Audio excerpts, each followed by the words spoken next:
Assalamualaikum warahmatullahi wabarakatuh. Selamat datang di channel Cahaya Malam, salam sejahtera untuk kita semua. Dalam gelapnya malam, ada kisah yang menunggu untuk diungkap. Ketika cahaya meredup dan dunia terlelap, misteri mulai bermunculan. Dari cerita-cerita tak kasat mata, hingga kejadian yang tak dapat dijelaskan. Semua akan kita telusuri bersama. Selamat datang di tengah malam yang sunyi. Di sebuah gua tersembunyi di kaki Gunung Lawu, Presiden Soekarno duduk bersila di hadapan seorang lelaki tua berjubah putih dengan mata yang tajam seperti menembus jiwa. Lelaki tua itu bukan orang biasa. Ia adalah Sabdo Palon, penasihat spiritual terakhir dari Raja Brawijaya V, Raja terakhir Majapahit, yang telah lama menghilang dari peradaban. Soekarno datang ke tempat itu setelah mengalami serangkaian mimpi dan petunjuk gaib yang membawanya ke sini. Bangsa Indonesia baru saja merdeka, tetapi berbagai masalah masih melanda. Perpecahan, penjajahan terselubung, dan pengaruh asing mengancam negeri yang ia perjuangkan dengan darah dan air mata. Sabdo Palon, yang telah lama menunggu kebangkitan Nusantara, menyambut Soekarno dengan suara berat dan dalam, "Waktunya telah tiba. Aku menepati janjiku kepada tanah ini. Apa yang kau cari, anak bangsa?" Soekarno menatap mata lelaki tua itu dengan penuh hormat. "Aku mencari petunjuk. Bagaimana menjaga negeri ini agar tetap berdiri kokoh. Aku ingin Nusantara kembali jaya seperti masa Majapahit. Engkau telah bersumpah akan kembali setelah 500 tahun. Apakah ini waktunya?" Sabdo Palon menghela napas panjang. "Aku kembali, tetapi bukan untuk berkuasa. Aku hanya akan menuntun.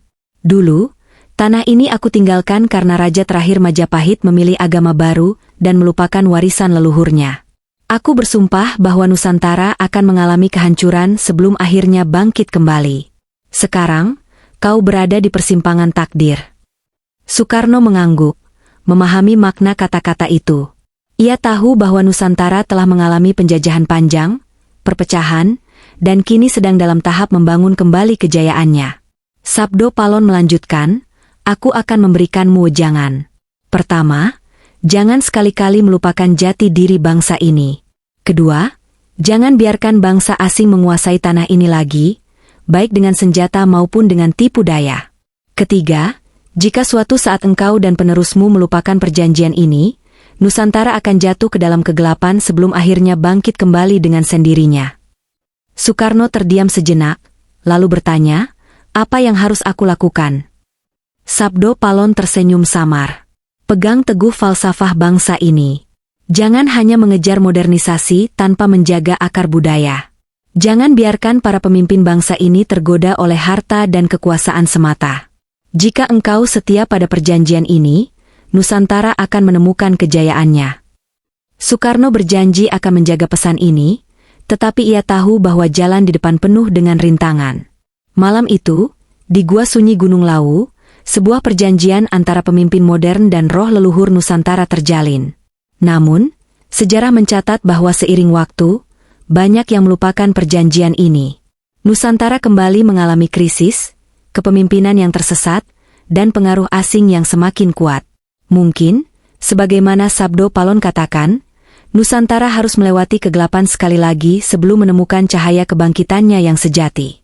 Kegelapan dan kebangkitan Nusantara. Tahun demi tahun berlalu sejak pertemuan Soekarno dengan Sabdo Palon di Gunung Lawu. Presiden pertama Indonesia itu berjuang keras untuk menjaga kemerdekaan, membangun persatuan, dan melawan pengaruh asing yang ingin kembali menguasai Nusantara. Namun, dunia politik penuh dengan intrik, dan perlahan, arus kekuatan yang lebih besar mulai mengoyak cita-citanya. Pada tahun 1965, sebuah peristiwa besar mengguncang negeri. Soekarno terguling, kekuasaan berpindah tangan, dan kebijakan negara berubah drastis. Kejayaan yang dicita-citakan semakin jauh dari genggaman. Sabdo Palon pernah berpesan, jika pemimpin bangsa melupakan jati diri dan membiarkan pengaruh asing berkuasa, Nusantara akan kembali terpuruk. Sabdo Palon yang berada di alam gaib, hanya bisa menyaksikan dengan getir. Ia tahu, sumpahnya masih berlaku. Nusantara harus mengalami kehancuran sebelum akhirnya bangkit kembali. Kehancuran yang ditanam, kebangkitan yang menunggu. Puluhan tahun setelah kejatuhan Soekarno, Negeri ini memasuki era pembangunan pesat. Namun, di balik kemegahan kota-kota, sesuatu yang lebih dalam mulai terkikis. Jiwa bangsa. Budaya asli mulai tergeser, nilai-nilai luhur ditinggalkan, dan ketimpangan sosial semakin besar. Sumber daya alam yang melimpah lebih banyak dinikmati oleh pihak asing, sementara rakyatnya sendiri masih banyak yang hidup dalam kesulitan. Sabdo Palon mengembara dalam sunyi.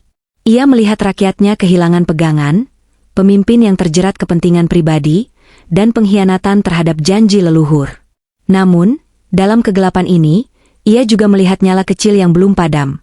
Sekelompok pemuda yang masih mencintai negeri ini, orang-orang yang berusaha menghidupkan kembali budaya, dan mereka yang berani melawan ketidakadilan. Dalam keheningan malam, di tempat yang tak kasat mata, Sabdo Palon bergumam, janji ini belum selesai. Aku akan kembali, bukan sebagai sosok, tetapi dalam semangat perjuangan anak-anak bangsa yang sadar akan takdirnya. Nusantara masih memiliki harapan. Kegelapan yang melingkupinya saat ini, hanyalah bagian dari siklus yang harus dilalui sebelum cahaya sejati kembali bersinar. Dan ketika saatnya tiba, suara Sabdo Palon akan terdengar kembali, membimbing mereka yang siap membangkitkan kejayaan yang sejati. Perjanjian itu masih berlaku. Tinggal menunggu siapa yang akan benar-benar menepatinya. Tanda-tanda kebangkitan. Tahun demi tahun berlalu, dan Nusantara terus bergerak dalam arus takdirnya. Pemerintahan silih berganti, teknologi berkembang pesat, tetapi masyarakatnya masih terpecah antara mereka yang tergerak untuk membangun negeri dan mereka yang tersesat dalam kepentingan pribadi serta pengaruh asing. Namun, seperti yang Sabdo Palon ramalkan, bara semangat kejayaan belum sepenuhnya padam. Di berbagai sudut negeri, muncul sosok-sosok yang membawa perubahan. Para pemuda yang mencintai tanah airnya, orang-orang yang melestarikan budaya, petani yang menjaga tanahnya, ilmuwan yang mengembangkan teknologi lokal, dan pejuang keadilan yang berani menantang sistem yang korup. Di alam gaib, Sabdo Palon menyaksikan semua ini dengan penuh harapan. Waktunya semakin dekat, gumamnya.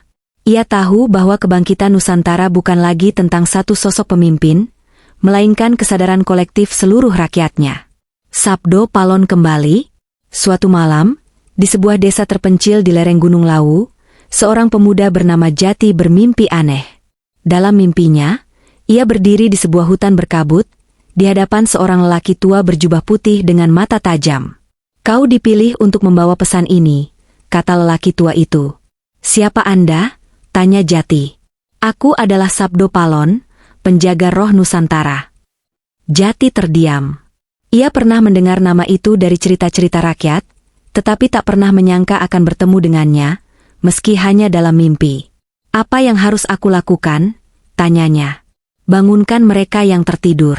Ingatkan kembali jati diri bangsa ini. Jangan biarkan negeri ini jatuh ke tangan mereka yang ingin merusaknya," jawab Sabdo Palon. "Kebangkitan Nusantara bukan ditunggu, tetapi diperjuangkan." Jati terbangun dengan keringat dingin. Hatinya berdebar. Mimpi itu terasa begitu nyata. Sejak saat itu, ia merasa ada panggilan dalam jiwanya untuk mencari makna pesan tersebut. Gerakan baru Nusantara. Tanpa disadari, bukan hanya Jati yang mendapatkan mimpi seperti itu. Di berbagai penjuru negeri, banyak pemuda mulai merasakan dorongan yang sama, keinginan untuk melindungi budaya, memberdayakan rakyat, dan menegakkan keadilan.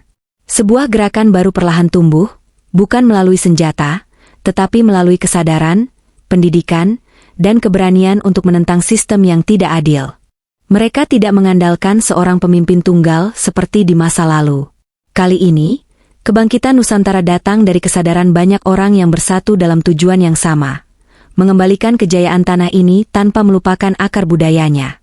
Sabdo Palon tersenyum dalam bayang-bayang. Ia tidak perlu lagi muncul dalam wujud fisik, karena semangatnya telah hidup dalam jiwa anak-anak bangsa.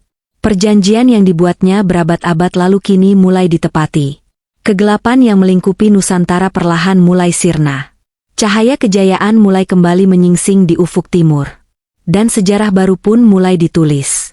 Jejak Sabdo Palon di zaman modern. Jati tidak sendirian.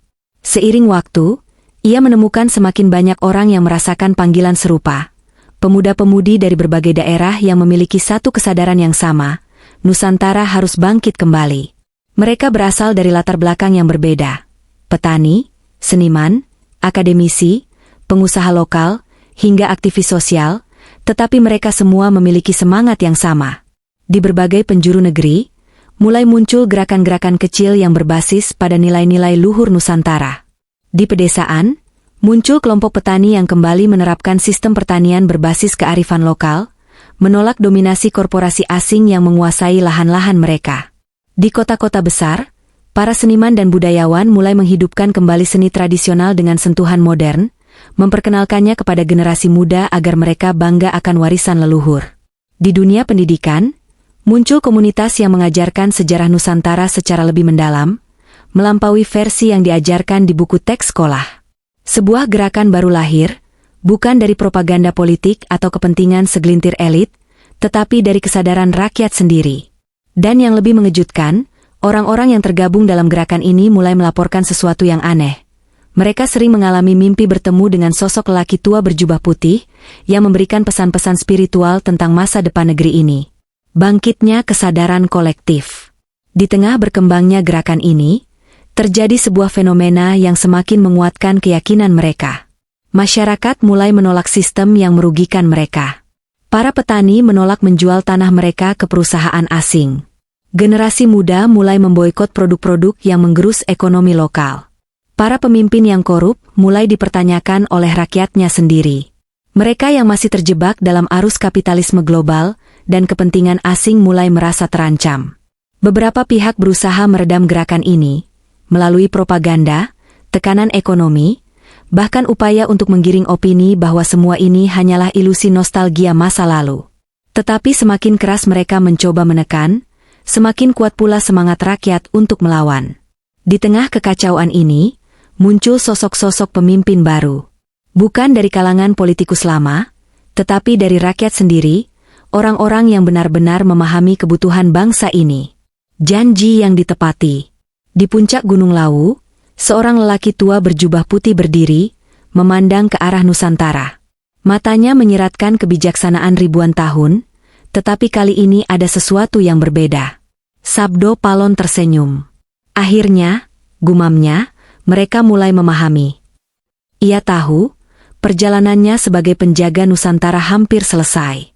Bukan karena tugasnya berakhir, tetapi karena rakyat negeri ini akhirnya menemukan jalannya sendiri. Perjanjian yang pernah ia buat dengan Soekarno tidak lagi sekadar kata-kata yang terucap dalam gua sunyi, tetapi telah menjadi kenyataan dalam jiwa generasi penerus. Kini, kejayaan Nusantara tidak lagi bergantung pada satu pemimpin atau satu sosok mistis, tetapi pada kesadaran seluruh rakyatnya. Dan dengan begitu, Sabdo Palon pun perlahan menghilang, kembali ke alamnya. Tetapi suaranya akan selalu ada dalam hati mereka yang mendengar panggilan Nusantara.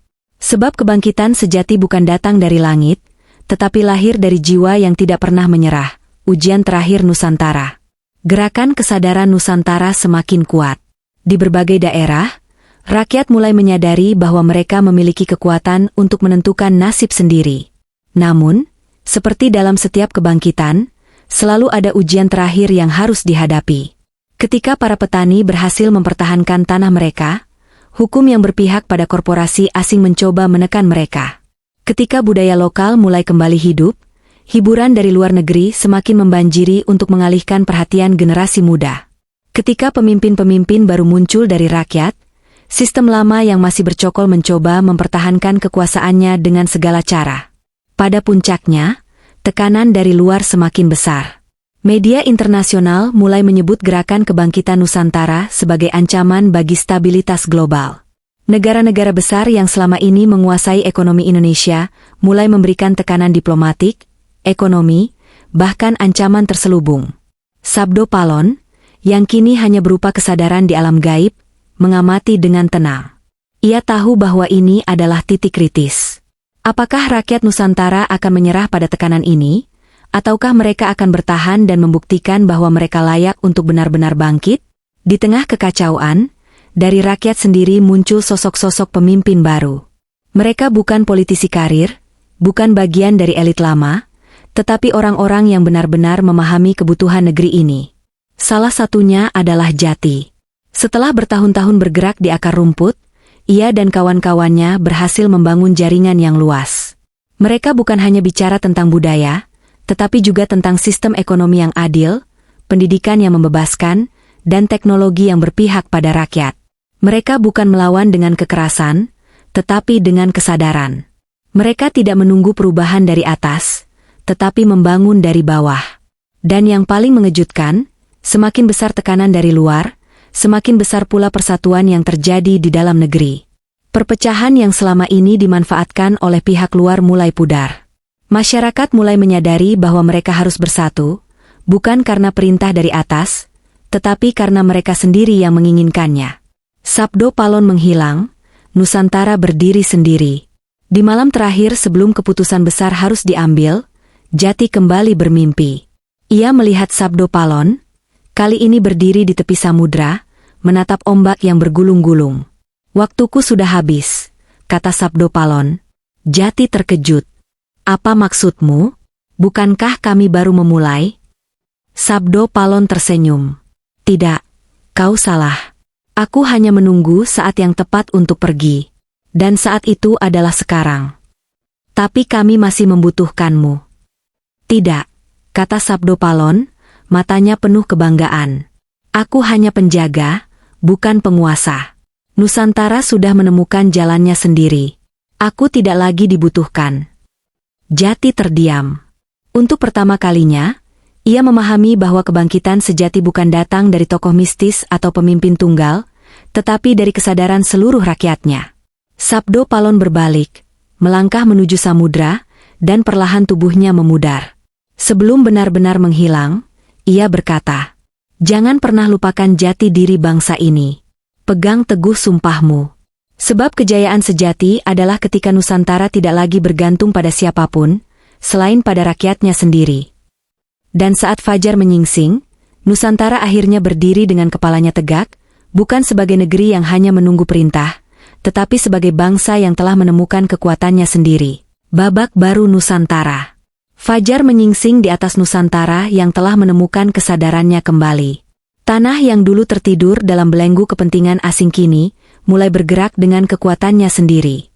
Petani yang mempertahankan tanahnya, pengrajin yang menghidupkan kembali budaya, ilmuwan yang menciptakan teknologi berbasis kearifan lokal, semua bergerak dalam satu gelombang besar yang tidak bisa dihentikan lagi. Jati, yang dulu hanya seorang pemuda desa, kini berdiri di tengah gelombang perubahan itu. Ia bukan pemimpin yang diagungkan, bukan raja yang berkuasa, tetapi salah satu dari mereka yang menggerakkan roda zaman. Namun, meski Sabdo Palon telah menghilang, tantangan belum selesai. Setiap perubahan besar selalu menghadapi tantangan, dan kali ini, ujian datang dari dalam negeri sendiri. Tidak semua orang siap menerima kebangkitan ini. Ada yang merasa nyaman dalam sistem lama, ada yang masih tergoda oleh kekuasaan dan harta, ada pula yang ketakutan akan kehilangan kendali. Maka, muncullah perpecahan baru. Sebagian dari mereka yang dulu mengaku sebagai pembela Nusantara justru mencoba menghentikan gerakan ini, menganggapnya terlalu radikal, terlalu berbahaya bagi kestabilan yang selama ini mereka nikmati. Beberapa media mulai menyebarkan propaganda, menggambarkan para pejuang baru ini sebagai ancaman bagi negara. Mereka yang mempertahankan tanahnya disebut sebagai penghambat investasi. Mereka yang membela budaya lokal dianggap sebagai anti-modernisasi. Mereka yang melawan sistem korup difitnah sebagai pemberontak. Jati dan kawan-kawannya menyadari bahwa pertempuran terbesar bukan lagi melawan penjajah dari luar, tetapi melawan mentalitas yang masih terjajah dari dalam. Mereka tahu bahwa Nusantara tidak akan bangkit hanya dengan semangat, tetapi dengan kesadaran yang dibangun secara perlahan. Membangun peradaban baru. Alih-alih terjebak dalam konflik yang tak berujung, mereka memilih jalan lain. Daripada menunggu perubahan dari sistem lama, mereka menciptakan sistem baru. Daripada bertarung di panggung politik yang penuh intrik, mereka membangun kekuatan ekonomi mandiri. Daripada berdebat tanpa henti, mereka bergerak dalam diam, menciptakan perubahan nyata yang bisa dirasakan oleh rakyat. Lahan-lahan yang dulu hampir dikuasai asing kini berubah menjadi pusat pertanian mandiri yang dikelola oleh rakyat sendiri. Teknologi yang selama ini bergantung pada impor perlahan mulai dikembangkan dengan inovasi lokal. Sistem pendidikan yang dulu hanya mengajarkan teori kini, mengajarkan keterampilan yang benar-benar dibutuhkan oleh bangsa ini. Dan perlahan, tanpa banyak yang menyadari, Nusantara mulai benar-benar berdiri di atas kakinya sendiri. Warisan Sabdo Palon. Di suatu malam, setelah bertahun-tahun perjuangan, Jati kembali bermimpi. Kali ini, ia tidak melihat Sabdo Palon sebagai sosok tua berjubah putih. Tidak ada suara gaib, tidak ada wejangan dari dunia lain. Yang ia lihat hanyalah wajah-wajah rakyatnya. Para petani, pengrajin, guru, ilmuwan, anak-anak kecil yang tertawa bahagia di tanah mereka sendiri. Saat itulah ia mengerti. Sabdo Palon tidak pernah benar-benar pergi. Ia tidak lagi hadir dalam wujud sosok gaib, karena ia telah menjadi kesadaran kolektif yang hidup di dalam diri setiap anak bangsa. Perjanjian yang dulu dibuat Soekarno dan Sabdo Palon bukan sekadar legenda, melainkan sebuah janji yang kini telah ditepati oleh generasi baru. Dan kini, Nusantara tidak lagi menunggu keajaiban dari langit. Karena mereka sendiri telah menjadi keajaiban itu, Nusantara yang baru, dunia yang berubah. Dunia mulai memperhatikan kebangkitan Nusantara. Negara yang dulu hanya dipandang sebagai pasar dan sumber daya kini, telah berubah menjadi pusat peradaban baru. Bukan dengan senjata atau ekspansi politik, tetapi dengan kekuatan budaya, ekonomi mandiri, dan ilmu pengetahuan berbasis kearifan lokal. Teknologi tidak lagi sepenuhnya bergantung pada impor. Anak-anak muda Nusantara menciptakan inovasi sendiri, mengembangkan energi bersih dari alam yang mereka jaga, dan membangun ekonomi berbasis komunitas yang lebih adil. Namun, perubahan ini membuat mereka yang selama ini mengendalikan dunia merasa tidak nyaman. Negara-negara besar yang dulu terbiasa menguasai Nusantara, mulai menyusun strategi baru. Jika mereka tidak bisa mengalahkannya dengan kekuatan, mereka akan mencoba mengendalikannya dari dalam. Maka, perang yang terjadi bukan lagi perang fisik, tetapi perang narasi, perang ideologi, dan perang ekonomi. Beberapa pemimpin lama yang masih menginginkan Nusantara tetap tunduk, mulai membuat gerakan tandingan. Mereka menggunakan media untuk membangun opini bahwa kebangkitan ini hanyalah utopia, bahwa tanpa keterlibatan asing, Nusantara tidak akan bisa bertahan. Mereka berusaha merusak persatuan dengan menyebarkan kebencian dan ketakutan di antara rakyat. Mereka mencoba mengadu domba kelompok-kelompok yang selama ini bersatu. Tetapi kali ini, rakyat sudah belajar dari sejarah. Mereka tidak mudah terpecah belah. Mereka tidak lagi bergantung pada satu tokoh atau satu pemimpin. Mereka telah memahami bahwa kekuatan sejati ada pada kesadaran kolektif mereka. Dan untuk pertama kalinya dalam sejarah modern, Nusantara benar-benar bebas. Generasi yang menentukan takdirnya sendiri. Jati kini telah menua. Ia bukan lagi pemuda yang dulu mencari jawaban di Gunung Lawu, tetapi seorang saksi dari perubahan besar yang terjadi di tanah ini. Ia duduk di beranda rumah kayunya, memandang anak-anak kecil berlarian di sawah yang hijau, para pemuda yang berdiskusi tentang ilmu dan teknologi, para orang tua yang tersenyum melihat negeri mereka sejahtera. Seorang anak kecil mendekatinya. "Kakek, apakah Sabdo Palon akan kembali lagi?" tanyanya polos. Jati tersenyum. "Sabdo Palon tidak perlu kembali, Nak." "Kenapa?" "Karena dia sudah ada di dalam diri kita semua." Anak itu mengangguk, meski belum sepenuhnya mengerti. Tetapi suatu hari, ketika ia tumbuh dewasa, ia akan memahami bahwa Sabdo Palon bukan sekadar legenda. Ia adalah semangat yang terus hidup di setiap generasi yang mencintai tanah ini. Matahari perlahan tenggelam di ufuk barat. Nusantara telah melewati ujian terakhirnya. Kini, ia benar-benar menjadi bangsa yang menentukan takdirnya sendiri. Nusantara di persimpangan takdir. Nusantara telah bangkit. Rakyatnya telah menemukan kembali jati diri mereka. Namun, seperti semua peradaban besar dalam sejarah, kebangkitan hanyalah permulaan. Tantangan berikutnya adalah bagaimana mempertahankan kejayaan itu agar tidak kembali runtuh. Di tengah kejayaan ekonomi yang berbasis kemandirian, di saat budaya Nusantara kembali dihormati dunia, muncul pertanyaan besar, kemana langkah ini akan membawa bangsa? Beberapa pemimpin dan pemikir mulai berbeda pandangan. Sebagian ingin Nusantara menjadi kekuatan dunia yang bersaing dengan negara-negara besar lainnya, membangun aliansi, memperkuat militer, dan menjadi pusat kekuatan global. Sebagian lagi berpendapat bahwa Nusantara harus tetap pada jalannya sendiri, tidak perlu menjadi adidaya, tetapi cukup menjadi bangsa yang mandiri dan menjaga keseimbangan dengan alam serta nilai-nilai leluhurnya. Dan di tengah perdebatan ini, ada ancaman baru yang perlahan muncul dari bayang-bayang. Mereka yang tak rela Nusantara berjaya. Dunia tidak akan tinggal diam melihat Nusantara benar-benar berdiri di atas kakinya sendiri. Negara-negara yang dulu mengendalikan Nusantara dalam sistem ekonomi global, mulai mencari cara untuk kembali merasuk ke dalamnya. Mereka tidak lagi menggunakan kekuatan militer seperti masa kolonial, tetapi senjata mereka jauh lebih halus. Perang ekonomi, propaganda media, dan infiltrasi dalam pemerintahan. Perusahaan-perusahaan besar dari luar mulai menawarkan investasi besar-besaran, membangun infrastruktur, tetapi dengan syarat yang kembali menguntungkan mereka. Media asing mulai mengarahkan opini bahwa Nusantara terlalu tertutup, bahwa sistem baru ini akan gagal jika tidak mengikuti standar internasional. Beberapa pemimpin lama yang masih memiliki ambisi pribadi mulai terpengaruh. Mereka melihat peluang untuk mengembalikan sistem lama yang lebih menguntungkan bagi segelintir orang. Dan yang lebih berbahaya, sebagian rakyat yang belum sepenuhnya memahami visi besar Nusantara mulai termakan propaganda. Maka, pertarungan baru pun dimulai, bukan lagi melawan penjajahan fisik, tetapi melawan penjajahan pikiran. Generasi penerus, penjaga atau pengkhianat, Jati yang telah menua hanya bisa mengamati dari kejauhan. Ia telah melakukan bagiannya dalam perjalanan ini. Kini, giliran generasi baru yang menentukan jalan selanjutnya. Di antara mereka, ada yang tetap teguh mempertahankan nilai-nilai leluhur. Mereka sadar bahwa kejayaan sejati bukan berarti menjadi adidaya yang menaklukkan dunia, tetapi menjadi bangsa yang kuat dalam prinsipnya sendiri. Namun, ada juga yang tergoda oleh janji kemakmuran instan. Mereka mulai melupakan sejarah, menganggap ajaran-ajaran lama sebagai penghambat kemajuan, dan membuka kembali pintu bagi kekuatan luar untuk masuk. Dan inilah pertarungan sejati yang akan menentukan masa depan Nusantara. Apakah generasi penerus akan menjadi penjaga kejayaan?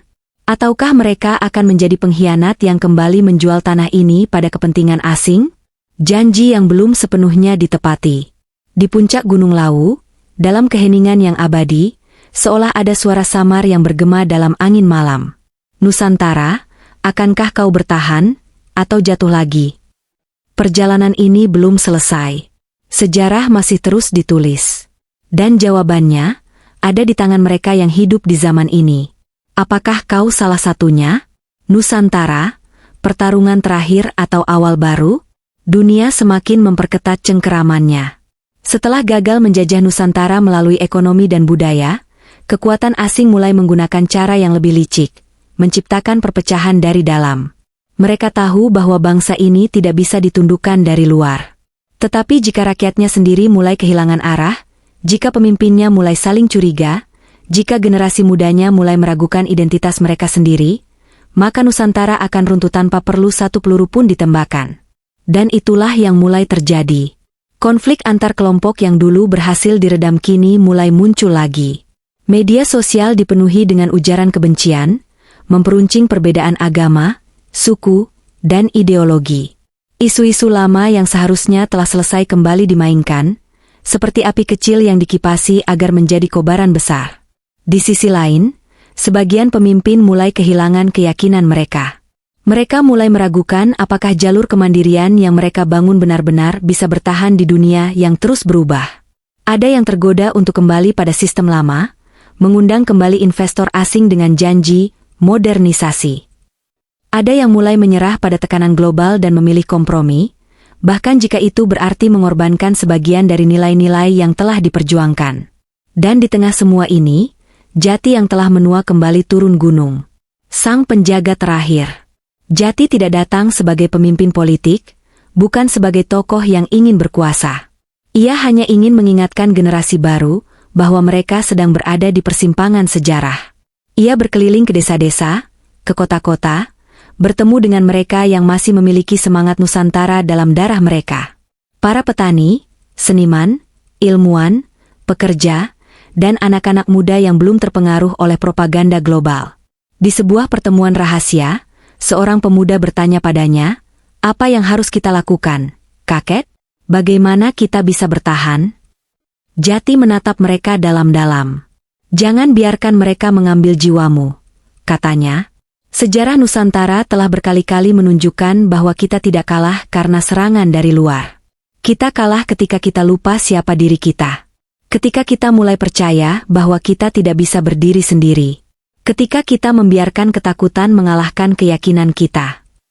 Selama kalian tetap ingat siapa kalian, selama kalian tetap percaya pada tanah ini dan rakyatnya, maka Nusantara tidak akan pernah runtuh. Para pemuda itu saling berpandangan. Mereka tahu bahwa kata-kata itu bukan sekadar nasihat. Itu adalah peringatan terakhir. Mereka sadar bahwa pertarungan ini bukan hanya soal ekonomi atau politik. Ini adalah perang identitas, perang tentang siapa yang akan menguasai pikiran dan hati rakyat Nusantara. Dan mereka memutuskan untuk tidak menyerah.